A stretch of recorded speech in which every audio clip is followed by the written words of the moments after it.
ዛሬ ከቴክኖሎጂ ኢንተረስት ተነስቼ የኢትዮጵያን ሪል ፕሮብለም ሶልቭ ማድረግ የሚችል ፕላትፎርም ቢውልድ እስካደረኩበት ያለውን ጆርኒን እነግራችኋለሁ።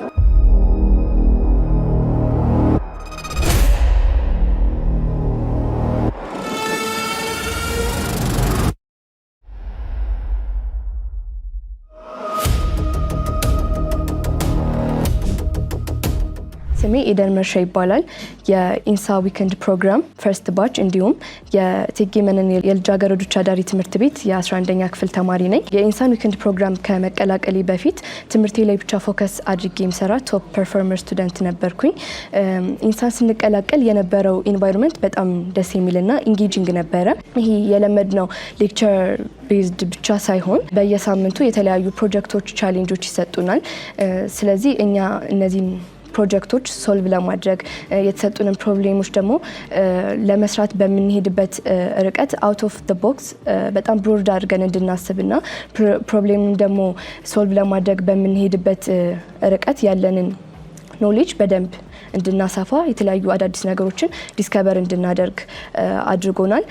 እንዲሁም ደግሞ ከነዚህ ከቴክኒካል ስኪል ባለፈ ደግሞ የተለያዩ ኢንተረስታችንንና ፓሽናችንን ዲስከቨር አድርገን እነሱን አንድ ጊዜ ካወቅናቸው በኋላ ደግሞ ዴዲኬትድ ሁነን እንድንሰራ የሚያደርጉ የተለያዩ ኮርሶችንና ትሬኒንጎችንም ደግሞ ወስደን ነበር። እንዲሁም ደግሞ የኢንሳ ፕሮሰስ ራሱ ፊልተር አውት የሚያደርግ ፕሮሰስ ነው። መጀመሪያ ስንቀላቀል ወደ 110 አካባቢ ነበርን። አሁን የቀረነው 65 ነን ለግራጁዌሽን የደረስነው እና በደንብ ፓሽናቸውን ዲስከቨር እያደረጉ ልጆች ዴዲኬትድ ነው እየሰሩ ያላቸውን ስኪል ዲቨሎፕ እንዲያደርጉ የሚያስችል ፕሮግራም ነው። ኢንሳን ከመቀላቀሌ በፊት ምንም አይነት ፕሪየር ኖሌጅ አልነበረኝም ፕሮግራሚንግ ላንጉጅ ላይ።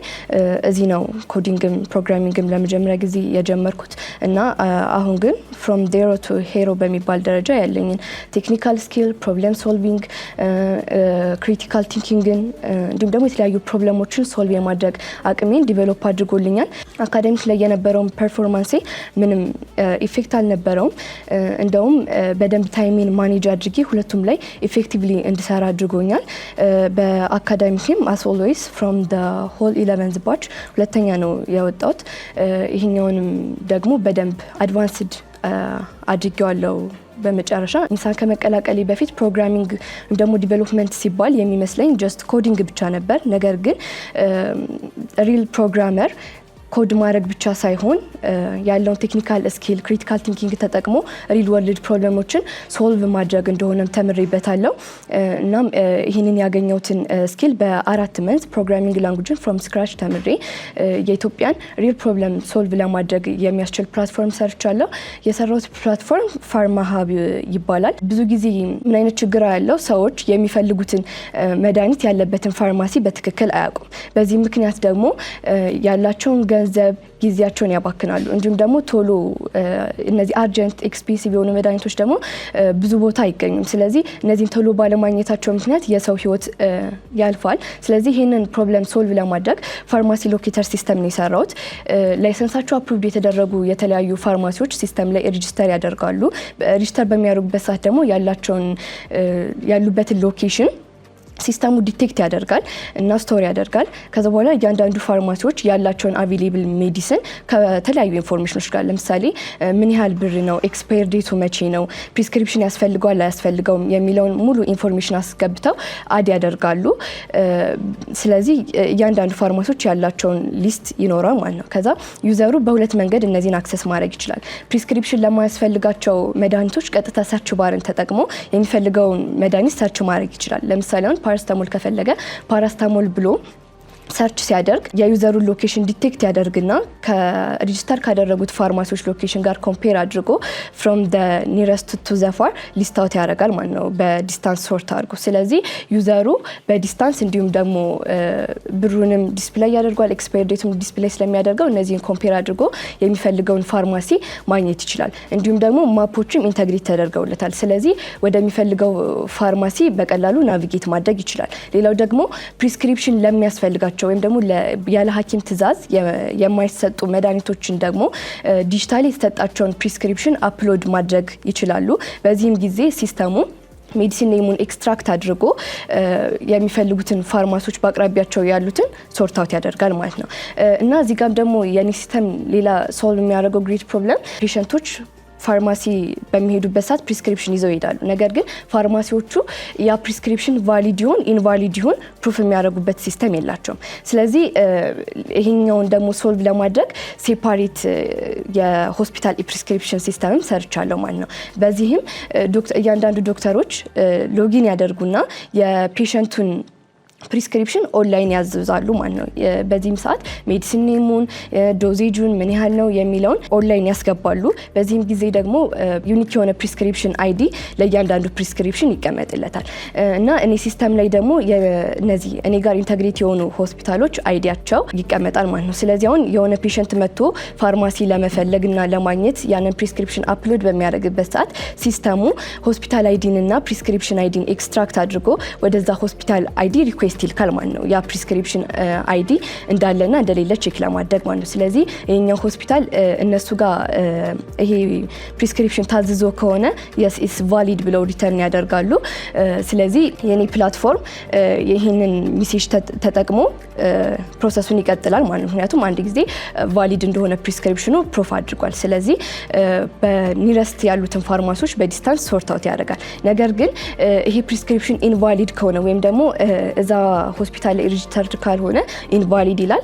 ስለዚህ ይሄን ፕሮሰሱ አይቀጥልም ወይም ደግሞ እዛ ጋር ያቆማል። ኢንቫሊድ ፕሪስክሪፕሽን ነው ወይም ደግሞ እዚህ ሆስፒታል ላይ ኢሹድ አልተደረገም ብሎ ኒረስት ፋርማሲዎችን ዲስፕሌይ አያደርግም ማለት ነው።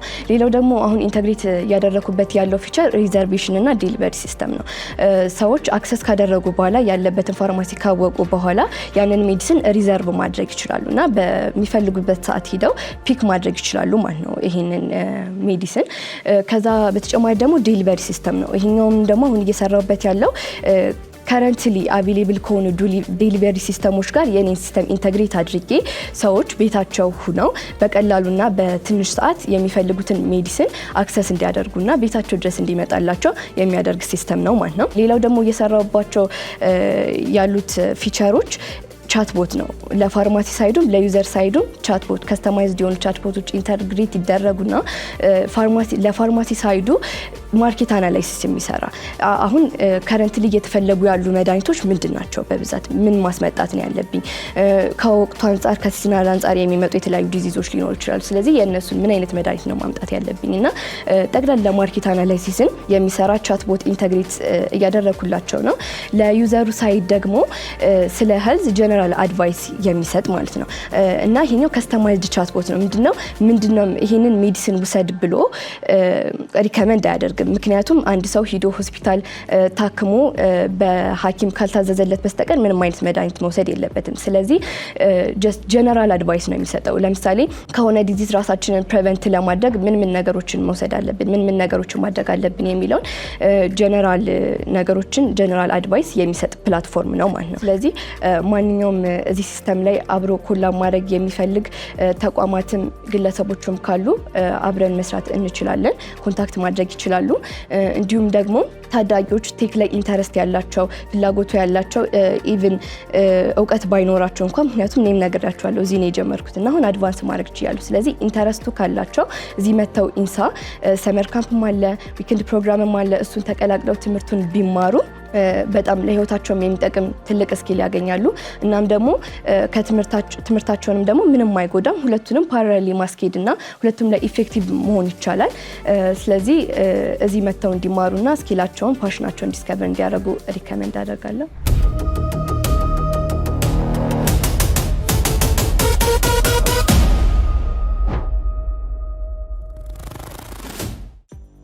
ሳይበረኞች እንኳን ደህና መጣችሁ። አሁን እዚህ የምንገኘው የኢንሳ ሳይበር ታለንት ማዕከል የዊክንድ ፕሮግራም ላይ ነው። ስመወርቅ እሸቱ እባላለሁኝ። የሳይበር ታለንት ዲቪዥን ኃላፊ ነኝ። ስራዎቻችን አብዛኛውን ጊዜ በሳይበርና በዴቨሎፕመንት በኤሮስፔስ እንዲሁም በኤመርጂንግ ቴክኖሎጂ ላይ ልዩ ታለንትና ፍላጎት ያላቸው ልጆችን በመመልመል በማልማት ወደ ስራ እንዲገቡ የማድረግ ስራ ነው ማለት ነው። በዚህም ፕሮግራም በቅዳሜና እሁድ ፕሮግራም ወደ 112 ልጆችን መልምለን አስገብተን በአሁኑ ሰዓት ሙሉ የልማቱን ሂደት አልፈው እዚህ የደረሱት 65 አካባቢ ልጆችን ለማስመረቅ እየሰራን እንገኛለን። በቆይታቸው ብዙ ስራዎችን ሰርተዋል። አብዛኞቹ ቢግነር ነበሩ ወይም ደግሞ እውቀቱ አልነበራቸውም። እዚህ ከመጡ በኋላ ግን ብዙ ነገር ያገኙዋሉ። በዛው ልክ ደግሞ እውቀት የነበራቸው ሞር ደግሞ አድቫንስ እንዲያደርጉ ተደርጓል ማለት ነው። በተለይ ሳይበር ሴኩሪቲ ላይ እና ዴቨሎፕመንት ዲፓርትመንት ላይ ወደ ስታርታፕ የሚገቡ ፕሮጀክቶችን ሰርተዋል። እንዳጠቃላይ ግን በጣም ውጤታማ የሆነ የዊክንድ ቆይታ ነበር ማለት ነው። የዊክንድ ፕሮግራም ዋናው አስፈላጊነቱ ምንድነው? ልጆች ቅዳሜና እሁድን ቤታቸው ሲያርፉ ብዙ ጊዜ ያለ ተግባር ነው የሚውሉት። ስለዚህ ይህን 2 ቀን ልጆች እኛ ጋር መጥተው እውቀት እንዲያገኙ፣ ክህሎት እንዲያገኙ፣ ያላቸውን ክህሎት ሞር እንዲያሳድጉ በማሰብ ቀርጸን የመጀመሪያ ጊዜ የጀመርነው ተግባር ነው። ወደፊትም አስፍተን ከሴፕተምበር ወይም መስከረም ጀምረን በስፋት የምንሄድበት ይሆናል። የዘንድሮ ግን በጣም ውጤታማ ነው። እንዳጋጣሚ ሆኖ አዲስ አበባና ለአዲስ አበባ ቅርብ ከሆኑ ከተሞች መልምለን ያመጣናቸው የአዳሪ ትምህርት ቤት ተማሪዎች ገላን እና የመነንት ብሪቶች ተማሪዎችንም እንደዚሁ መልምለን አመተን አሁን በጣም ውጤታማ የሆነ ስራ እየሰሩ ይገኛሉ። ስለዚህ ትልቁ አድቫንቴጅ ምንድነው? ልጆች የረፍት ጊዜያቸውን እዚህ መጥተው እንዲያሳልፉ፣ ሲያሳልፉ ደግሞ በህይወታቸው ለሀገራቸው ኢምፓክት ያለው ነገር እየሰሩ እንዲቆዩ ማድረግ ነው ማለት ነው። ይሄ ካልቸር ሁሉም ጋር እንዲለመድም እንፈልጋለን። ልጆች በክረምት የረፍት ጊዜያቸው ሰመር ካምፕ እንደሚገቡ ሁሉ በቅዳሜና እሁድ ደግሞ እንደዚህ አይነት ጥሩ ቦታ ላይ እንዲያሳልፉ ማለት ነው። እንደምታውቁት ትሬኒንጎቻችን በሁለት ነው የሚከፈሉት። የስነ ልቦና ትሬኒንግ እና የቴክኒካል ትሬኒንግ አሉ። ስለዚህ እያንዳንዱ ሰው ሜንቶሮች አሉት። የኛ የስልጠና አፕሮች ብዙ ጊዜ የሜንቶርሺፕ አፕሮች ነው የምንከተለው። ልጆች ባላቸው ትንሽ አቅም ላይ ቻሌንጆችን በመስጠት ያን እንዲያሳድጉ የማድረግ ስራ ነው። ስለዚህ ከምንም በላይ ከእውቀትና ክህሎቱ በላይ በራሳቸው መስራት እንደሚችሉ ያደረግንበት ቆይታ ነው ማለት ነው። ብዙ ጊዜ ስናስተምራቸው እኛ ላይ ጥገኛ ይሆናሉ። ግን በዚህ በሜንቶርሺፕ በዊክንዱ ሲቆዩ ግን የራሳቸውን ፕሮጀክት ኤንድ ቱ ኤንድ መስራት እንደሚችሉ ትንሽ ድጋፍ ያደረግንላቸው ማለት ነው። ስለዚህ የስነ ልቦና ለውጥ አምጥተዋል ማለት ነው። በራስ መስራት እንደሚቻል የሰልፍ አዌርነስ ኤንድ ሰልፍ ዴቨሎፕመንት ትሬኒንግ በመስጠት ማለት ነው። ወደ ቴክኒካሉ ስንገባ ቴክኒካሉ ስልጠናው መነሻችን የነሱ ሀሳብ ሊሆን ይችላል፣ ወይም ደግሞ ከኛ የምንሰጣቸው ሀሳብ አለ። ያን ሀሳብ በሰፊው አሳድገውት ቢችሉ ወደ ፕሮዳክት ወደ ማርኬት እንዲገባ እንዲያደርጉት፣ ወደ ኢንሳ የሚገባ ደግሞ ከሆነ ለኢንሳ የሚመጥን ክህሎትና እውቀት እንዲኖራቸው ማድረግ ነው። ስለዚህ አሁን ባለው ደረጃ ከ112ቱ 65ቱ የየራሳቸው የቲምና የግል ፕሮጀክት ሰርተው አጠናቀዋል ማለት ነው። የተወሰኑትን ለማንሳት ያክል የፋርማሲ ማኔጅመንት ሲስተም የተሰራ አለ፣ ሆስፒታል ማኔጅመንት ሲስተም አለ፣ ግብርናን የሚያዘምን የተሰራ ሲስተም አለ። እንዳጠቃላይ በጣም ብዙ ነው። በሳይበር ሴኩሪቲም እንደዚሁ በተለይ ፊሽንግን ዲቴክት የሚያደርጉ ሲስተሞችን ለሃኪንግ የሚያገለግሉ ቱሎችንም የሰሩ ልጆች አሉ። ማልዌር ላይም በተመሳሳይ የተሰራ ፕሮጀክት አለ። እንዳጠቃላይ እያንዳንዱ 65ቱም ሰው ያመጣው ፕሮዳክት ወይም ፕሮጀክት ለግለሰብ፣ ለሀገር፣ ለአካባቢ የሚጠቅም ነው ማለት ነው። ወጣት ሆነህ መረዳትን ይጠይቃል። ወጣት ምን ይፈልጋል? እሱን የሚመስል አይነት አፕሮች መከተል አለብህ። ይሄ በጣም ፍሌክሲብል የሆነ ማለት ነው። እነሱ በሚመቻቸው መንገድ መሄድ አለብህ። ለምሳሌ እኛ ጋር ያለውን ኤክስፒሪያንስ ለመግለጽ ያክል ሜንተሮቻቸው በእነሱ እድሜ ደረጃ ያሉ የእነሱን ስሜት፣ የእነሱን አእምሮ፣ የእነሱን አስተሳሰብ የሚረዱ ናቸው። ምናልባትም በእድሜ ከእነሱ የሚያነሱ ሊሆኑ ይችላሉ። እንደ ጓደኛ ነው ኮንሰልት የሚያደርጉት ማለት ነው። እንደ ትምህርት ቤት እንደ አስተማሪና ተማሪ ሳይሆን እንደ ጓደኛ የፕሮጀክታቸውን ፕሮግረስ እንደ ጓደኛ ያማክሯቸዋል። የፐርሰናል ኢሹዎችንም ሁሉ ኮንሰልት ያደርጓቸዋል። ስለዚህ የመጀመሪያው ነገር ምንድነው? ወጣትን መስሎ መቅረብ የመጀመሪያው ነው። አንደርስታንድ ካደረካቸው ከቀረብካቸው ሌላው ነገር ቀላል ነው። ምክንያቱም በጣም ፈጣን የሆነ ማይንድ ያላቸው አዲስ ነገር ለመማር በጣም በቀላሉ ይማራሉ። ስለዚህ ከአንተ ለመማር አንተ እነሱን መምሰል ይፈልጋል ማለት። ስለዚህ በጣም እንደ ሀገርም መስራት ካለበት ወጣቶችን እንደዚህ አይነት ኢምፓክትፉል የሆኑ ስራዎች ላይ እንዲሰሩ ፖሊሲ ሜከሮች፣ ሊደሮች፣ ስታርታፕ ላይ የሚሳተፉ ሰዎች፣ ኢንቨስተሮች ወጣቶችን በጣም ቀርበዋቸው አይዲያቸውን ሊያዳምጧቸው ከዛ አይዲያቸው ላይ ደግሞ ኢንቨስት ሊያደርጉና እንደ ፖሊሲም ሊይዙላቸው ይገባል የሚል ሀሳብ አለኝ። ታለንት ሰዎች አሉ፣ ታለንት ፈጠራ አለ። ታለንት ሁል ጊዜ የሀሳብ ግጭቶች አሉ፣ አዳዲስ ማንነቶች ይፈጠራሉ፣ አዳዲስ እውቀቶችም ይወጣሉ ማለት ነው። ስለዚህ በተለይ ክረምት ላይ በቅርቡ ያው እንደሚታወቀው ወደ 14900 አካባቢ የሀገራችን ወጣቶችን መዝግበን በጣም ውስን የሆኑትን ደግሞ ወደ ካምፕ ለማስገባት የመጨረሻው ስቴጅ ላይ እንገኛለን። ሐምሌ ግማሽ ላይ ወደ 7 የሰመር ካምፕ ሴንተሮች ውስጥ ገብተን የአንድ ወር የታለንት ልማት የምናደርግ ይሆናል ማለት ነው። ለዛም ሙሉ ቅድመ ዝግጅቶችን አድርገናል። ዩኒቨርሲቲዎች ሬዲ ናቸው።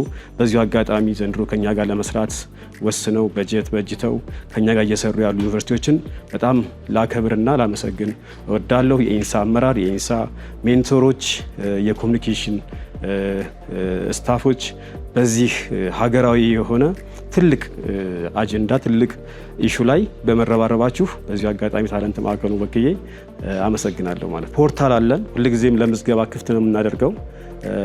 አሁን ላይክ ሐምሌ ላይ የነሐሴ ላይ የዊክንድን ምዝገባ እንጀምራለን፣ ልክ እንደ ሰመር ካምፕ እንዳደረግነው ማለት። ስለዚህ ሁልጊዜም ቢሆን ይሄ ቤት ይሄ ታለንት ማዕከል ለልጆች ክፍት ነው፣ ለወጣቶች ክፍት ነው፣ ለታዳጊዎች ክፍት ነው። የነሱ ቤት ነው። ማንኛውም ኢትዮጵያዊ ፓሽን ካለው ኤቢሊቲ ካለው ታለንት ካለው ይሄ ማዕከል የሱ ነው ማለት ነው፣ ወይም የሷ ነው ማለት ነው። ስለዚህ ምን ጊዜም ለታለንቶች ክፍት እንደሆነን ቨርቹዋሊም የጀመርናቸው ትምህርቶች አሉ። በሳምንት 3 ቀን በቅርብ እንደ አዲስ እንጀምረዋለን በተደራጀ መንገድ። ስለዚህ ልጆች በማንኛውም አጋጣሚ ሬዲ ሆነው የኢንሳን ፕላትፎርሞች እየተከታተሉ ኢንሳን ጆይን ለማድረግ ሬዲ መሆን አለባቸው ማለት ነው።